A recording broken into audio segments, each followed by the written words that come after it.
बिस्मिल्लाहिर्रहमानिर्रहीम। The blank page official में आपको खुशामदीद कहते हैं। अगर आप नए हैं इस चैनल पर तो सब्सक्राइब ज़रूर करिएगा और बेल आइकन को प्रेस करना ना भूलिएगा। मित्रों, काफ़ी साल पहले मैंने हॉलीवुड की एक कॉमेडी फिल्म देखी थी। उसके अंदर एक सीन होता है, उसमें जनरल जो होता है वो अपने पॉलिटिशियन जो बॉस होता है उसको कह रहा होता है कि sir, you are standing at the most secure place on earth. दुनिया की सबसे सेफ जो जगह है उसके ऊपर आप खड़े हुए हैं। जब ये डायलॉग कंप्लीट होता है ना तो उसके पीछे से एक मिसाइल कहीं से आके गिर जाता है और बड़ा उसके लिए एम्बेरसिंग सिचुएशन क्रिएट हो जाती है।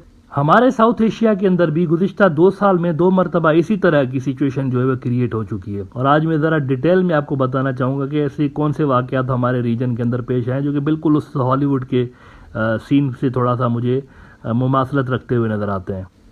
मित्रों, गुज़िश्ता साल मार्च के अंदर दुनिया ने एक अजीब व गरीब किस्म का तमाशा देखा। साउथ एशिया में हुआ ये कि इंडिया की जो आर्मी है उनकी जानिब से एक न्यूक्लियर कैपेबल मिसाइल, ये कोई आम मैं छोटे से रॉकेट की बात नहीं कर रहा हूँ, न्यूक्लियर कैपेबल मिसाइल फायर किया गया पाकिस्तान की तरफ। और ये मिसाइल जो था ये पाकिस्तान की जूं ही सरहद के अंदर दाखिल हुआ तो पाकिस्तानी रेडार्स ने इसको पिक कर लिया और पिक करने के साथ साथ पाकिस्तान ने भी अपने मिसाइल तैयार कर दिए जवाबी हमले के लिए।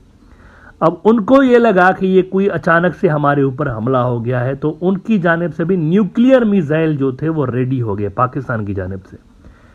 अब ये मिसाइल आया और आके गिरता है मियाँ चुन्नू शहर है पाकिस्तान के अंदर, उससे थोड़ा पहले ये मिसाइल आके गिरता है पाकिस्तान में, आबादी से थोड़ा दूर।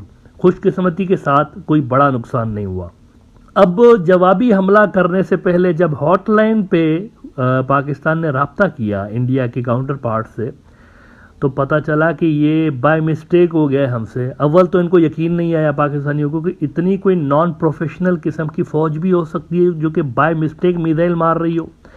लेकिन रिपीटेडली इंडिया की जानिब से ये एश्योरेंसेस दी गई कि ये हमने जानबूझ के नहीं किया, ये हो गया है हमसे भाई, ये क्या करें, अब हमारे बंदे ही ऐसे हैं। अब इसके बाद जनाब वो मामला थोड़ा सा जो है वो जंग की तरफ जाते जाते रुक गया खुशकिस्मती के साथ। और बड़ी इंडिया की जो है वो इंटरनेशनल लेवल पर जग हंसाई हुई कि ये किस किस्म की न्यूक्लियर फोर्स है कि बाय मिस्टेक इनके मिसाइल खुद ब खुद ऐसे ही उड़ जाते हैं। उसके बाद इंडिया ने कोई तहकीकात भी कराई, इन्वेस्टिगेशंस भी कराई और कुछ लोगों को सैक भी किया, फारग भी कर दिया जो कि इस वाक़े के अंदर मुलविस थे। इंटरनेशनल लेवल पर इंडियन जो फोर्सेस हैं उनकी काफ़ी बदनामी हुई इस वाक़े के बाद। अब गुज़िश्ता हफ्ते मेरे ख्याल से इंडिपेंडेंट एक बड़ा आलमी न्यूज़ आउटलेट है, इन्होंने ही इस हवाले से खबर लगाई कि India's government says missile misfire in Pakistan could have led to war. India खुद कन्फेस कर रहा है, गवर्नमेंट उनकी खुद ही कन्फेस कर रही है कि जंग शुरू हो सकती थी इसके नतीजे में। This is the matter where we stood embarrassed before the international community. ये इंडियन जो गवर्नमेंट है वो कह रहे बड़ी बेशर्मी की बात है हमारे लिए कि ये हो गया हमारे से, यानी हमारे लोगों से ऐसे ही पता भी नहीं चला उनको, और मिसाइल जो है वो मैनेज भी उनको नहीं करने आते कि कब छोड़ने कैसे छोड़ने का, ऐसे ही उन्होंने जो है वो फायर कर दिया। लेकिन अब इससे एक और मिलता जुलता इवेंट पिछले 24 से 48 घंटों में हुआ है और मैं समझता हूँ उससे बड़ा इवेंट हुआ है क्योंकि ये तो एक मिसाइल फायर हो गया ना गलती से। अभी क्या हुआ है, कल परसों की बात बता रहा हूँ आपको, इंडिया ने एक नहीं 3 मिसाइल मारे गलती से पाकिस्तान के बॉर्डर के पास। अब ये तो खुशकिस्मती के साथ पाकिस्तान के बॉर्डर के अंदर दाखिल नहीं हुए मिसाइल और इंडिया ने सॉरी करके जल्दी जल्दी इनको हवा में ही तबाह कर दिया पाकिस्तान की एयर स्पेस के अंदर दाखिल होने से पहले ही। लेकिन दोबारा से उनसे ये हरकत हुई है कि एक नहीं 3 मिसाइल उन्होंने गलती से फायर कर दिए हैं पाकिस्तान की तरफ। और ये कोई खाली मिसाइल नहीं थे, ये प्रॉपरली मिसाइल थे, यानी इनके अंदर कोई मटीरियल भी था मौजूद जो कि फट सकता था अंदर पाकिस्तान की आबादी के ऊपर। तो दोबारा से वही हरकत हो गई है और अगेन इंडिया ने जो है वो प्रोब ऑर्डर कर दिया है, इन्वेस्टिगेशन इसकी शुरू कर दी है कि ये कौन जाहिल लोग बैठ के आ गए हमारे सिस्टम के अंदर जिनसे मिसाइल खुद ब खुद चल जाते हैं। क्योंकि देखें, अगर ये जो गुज़िश्ता साल भी वाक़या पेश आया, मियाँ चुन्नू से थोड़ा पहले ये मिसाइल गिरा, अगर ये पाकिस्तान की आबादी के ऊपर गिरता तो पाकिस्तान की जो फ़ौज है मजबूर हो जाती, वो भी इमरान खान की वजह से उस वक्त गवर्नमेंट थी, वो भी मजबूर हो जाती कि वो रिस्पॉन्ड करें और वो भी फिर मिसाइल उनको चलाना पड़ता। क्योंकि आपको याद होगा 2019 में जब इंडिया ने पाकिस्तान की एयर स्पेस को ब्रीच किया था और जंगल के अंदर पेलोड फेंका था, तो पाकिस्तान ने भी उसी तरह से रिस्पॉन्ड किया था। तो इस बार भी जब बंदे मरते तो पाकिस्तान को रिस्पॉन्ड करना पड़ता और पाकिस्तान को भी जवाबी मिसाइल फायर करने पड़ते और उससे फिर जंग छिड़ जाती, यकीनी तौर पर छिड़ जाती। लेकिन दोबारा वही हरकत हुई है। एनडीटीवी ने खबर लगाई है कि आर्मी मिसाइल मिसफायर्स इन राजस्थान पोखरान प्रोब ऑर्डर्ड। ये जो राजस्थान है ये बिल्कुल पाकिस्तान के पास है। ये जो सिंध का पाकिस्तान का प्रोविंस है उसकी भी मेरे ख्याल से बॉर्डर्स इसके साथ लगती हैं, गुजरात राजस्थान के साथ हो रही है। बिल्कुल पाकिस्तान की सरहद के पास ये वाकया पेश आया है। According to Indian Army officials, the missile detonated in flight, but the debris fell into the adjoining field. तो हवा में उन्होंने उड़ा दिया, लेकिन उसका जो मलबा है जब उसको डिस्ट्रॉय किया गया हवा में तो उसका मलबा नीचे गिरा है और उससे अभी वो देख रहे हैं कि कितने लोग जख्मी तो नहीं हुए या कोई नुकसान तो नहीं हुआ, लेकिन अभी तक उनको इतलात नहीं है नुकसान या जख्मी होने की। तो अब ये सूरत हाल है। गुज़िश्ता साल भी वही चीज़ की गई, इस साल भी वही सेम चीज़ की गई। अब एक न्यूक्लियर कैपेबल मुल्क अगर इस तरह उनके मिसाइल इस तरह से मैनेज हो रहे हैं कि लोगों को पता ही नहीं चल पा रहा और उनसे खुद ब खुद मिसाइल चल जा रहे हैं, तो ये कितना बड़ा सिक्योरिटी रिस्क है। आप खुद सोचें कितना बड़ा सिक्योरिटी रिस्क है।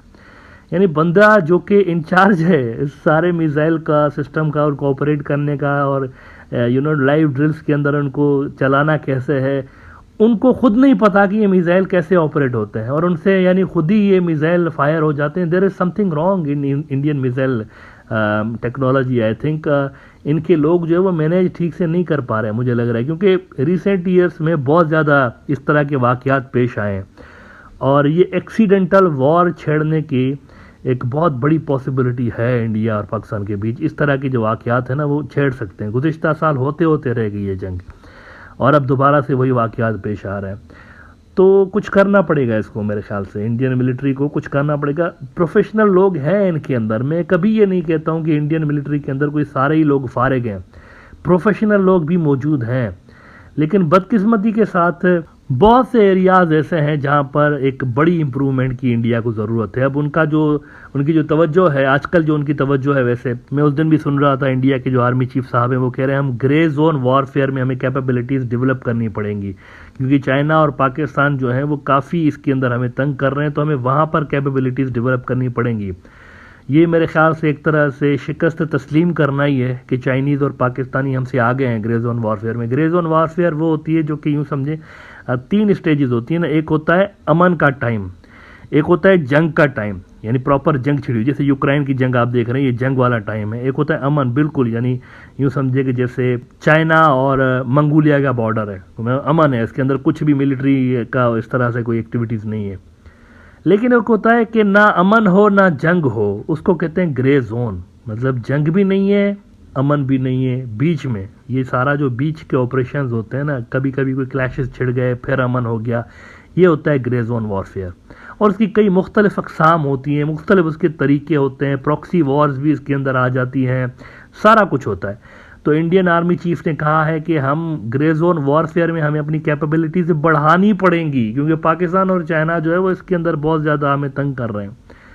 तो इनका ध्यान है उस तरफ। अभी पहले वो मॉडर्नाइजेशन की तरफ जा रहे थे, military modernisation, make in India. पता चला कि मेक इन इंडिया तो गया भाड़ में। इंडिया दुनिया के सबसे बड़े वेपन इंपोर्टर्स में से एक आज भी उसका नाम आता है, और अभी तो बल्कि उन्होंने मेरे ख्याल से सऊदी को भी ओवरटेक कर लिया, सबसे ज़्यादा इंपोर्ट वही कर रहे हैं। तो मेक इन इंडिया ठुस हो गया।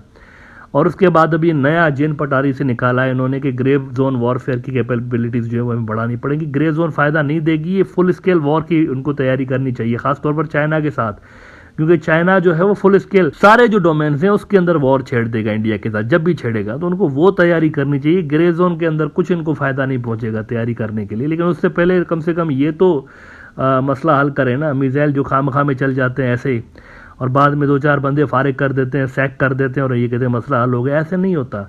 अगर यही मिसाइल फ़र्ज करें चाइना की तरफ आपने फेंक दिए, तो क्या वो भी इस तरह पाकिस्तान की तरह देखभाल के और फिर जो है वो डिसाइड करेंगे कि ये बाय मिस्टेक था या नहीं था? वो तो फौरी तौर पर भी रिस्पॉन्ड कर सकते हैं, हु नोस। देखें ना, इंडिया और पाकिस्तान तो इक्वल फोर्सेज है ना, लेकिन चाइना और इंडिया तो इक्वल फोर्सेज नहीं है, वहाँ पर तो बहुत बड़ा मिलिट्री गैप मौजूद है। तो ग्रे जोन या बाकी के जो डोमेन्स हैं जंगों के, उसके अंदर अपनी कैपेबिलिटीज़ बढ़ाने से पहले इंडिया को ये जो बेसिक चीज़ें हैं उनको ठीक करना पड़ेगा कि इनके बंदे खुद ब खुद मिसाइल चला देते हैं और उनको पता भी नहीं चलता और मिसाइल जो है वो चल जाता है।